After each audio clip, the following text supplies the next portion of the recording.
Hey everyone, and welcome to this explainer. I am absolutely thrilled to have you here today. If you've ever stopped to just kind of wonder how the digital world around us was actually built, well, you are definitely in the right place. Today, we're taking a super fascinating journey through what we can basically think of as the internet's massive software updates. We're going to trace the architectural evolution of the web. We'll start way back at its beginnings, that era of simple static web pages, and follow that thread all the way to the clay-like, shapeable, and completely decentralized future that's currently being built.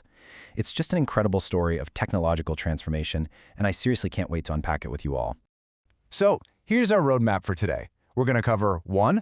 The Internet's evolution, 2. Web1, the static era, 3. Web2, the social era, 4. Web3, the decentralized future, and finally, 5. Connecting your digital future. Let's get right into it. Okay, let's dive into this. Section 1. The Internet's evolution. Now, the internet hasn't just gotten faster over the years, right? Its actual structural physics have completely mutated across 3 distinct generations.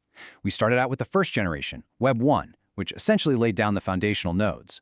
Then came the second generation, Web2, which completely rewired everything toward interactive platforms. And now, we're looking straight at the third generation, Web3, pushing us toward this totally new decentralized frontier. And honestly, what's wild here is the compression of time. Think about this. It took roughly 40 years for the telephone to reach 50 million users. 40 years. But the internet, it hit that exact same mark in just 4 years. And the pace of these generational updates is only accelerating. This timeline really marks a fundamental shift in how the digital world is built, and more importantly, who actually holds the power within it. Moving right along, Section 2, Web1, the static era. So Web1 was built on this incredibly rigid static infrastructure. It's helpful to think of it less like the dynamic network we know today, and honestly, more like a massive digital library of read-only brochures. If you remember that screeching metallic symphony of a 90s dial-up modem, you know exactly what this era felt like. You basically just consumed the information that was placed there by a webmaster. You couldn't actively shape it, and you couldn't really contribute to that digital space. The back-end architecture, it simply didn't allow for it. Let's move forward and see how this builds. The leap from just static reading to full-blown social interaction wasn't just some basic user interface update. No, it was a fundamental rewiring of the web's back-end. This transition completely shifted the user from being a passive reader of lockdown documents to being an active, engaged participant. And as you'll see, that paved the way for an absolute explosion in digital interactivity. Which brings us to Section 3, Web2, the social era. Web2 unlocked a massive architectural change, and it really boils down to 3 words: user-generated content. By integrating social media and online marketplaces, you literally became the engine of the internet. You were the one generating the content now, the photos, the reviews, the posts, the videos, the whole shebang. By building platforms that allowed us to just effortlessly upload and share data, the web completely transformed into this bustling multi-lane highway of constant global communication. But here's the catch. This newfound connectivity required absolutely colossal infrastructure. Managing all that user-generated content naturally gave rise to mega platforms. We're talking the heavy hitters, Google, Facebook, Amazon. Just to put the sheer scale of this new centralized architecture into perspective, today, Google alone processes over 100,000 searches every single second. That is mind-boggling. So while these entities provided the brilliant interactive tools we all adopted so quickly, as they scaled up, the actual architecture of the internet began moving heavily towards centralization.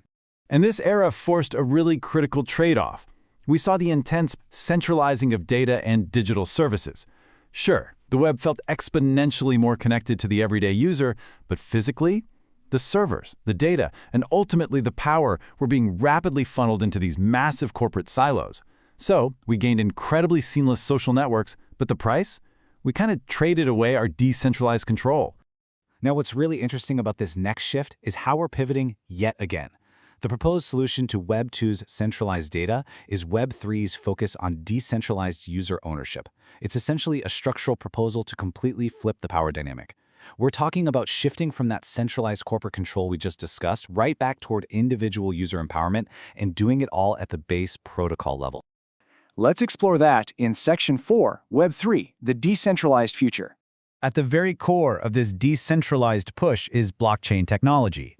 Instead of relying on a single tech giant holding all our information on some massive, vulnerable server farm, Blockchain utilizes distributed ledgers to verify and secure data across a vast network of computers. It's really an attempt to redistribute control and give users actual, verifiable ownership of their digital assets and data, entirely without having to rely on a central authority. And this distributed ledger technology, it acts as the foundation for an entirely new modular ecosystem. Things like cryptocurrencies, NFTs, smart contracts, and decentralized applications, these are all designed to be the new, trustless building blocks of digital commerce. Just like user-generated content defined the Web2 era, these new, decentralized tools are engineered to facilitate transactions and ownership natively, meaning there's no central platform sitting in the middle extracting value from every interaction. So the crucial point here is that by stripping away those intermediaries, Web3's main architectural goal is to make digital security, privacy, and transparency fundamentally independent. The code itself handles the trust. That means your digital interactions and your assets are handled directly between peers. It's a huge conceptual shift. All right, bringing it all together, Section 5, Connecting Your Digital Future. And this brilliantly illustrates the overarching bottom line of the Internet's architectural journey. It really boils down to 3 clear steps. Step 1, Web1 connected information, linking those static documents together. Step 2, Web2, connected people, linking us into these massive global social networks. And now, Step 3, Web3 aims to connect ownership, linking you directly to your digital assets. It's a complete evolution from pure information to social interaction to structural independence. As we look out at the potential of this decentralized architecture, I want to leave you with this final provocative thought. How much control do you actually want over your digital future? As the Internet continues to offer these new tools for ownership, the role you choose to play is entirely up to you. Thank you so much for exploring the invisible architecture of our digital world with me today in this explainer. Keep questioning, keep exploring, and I'll catch you next time.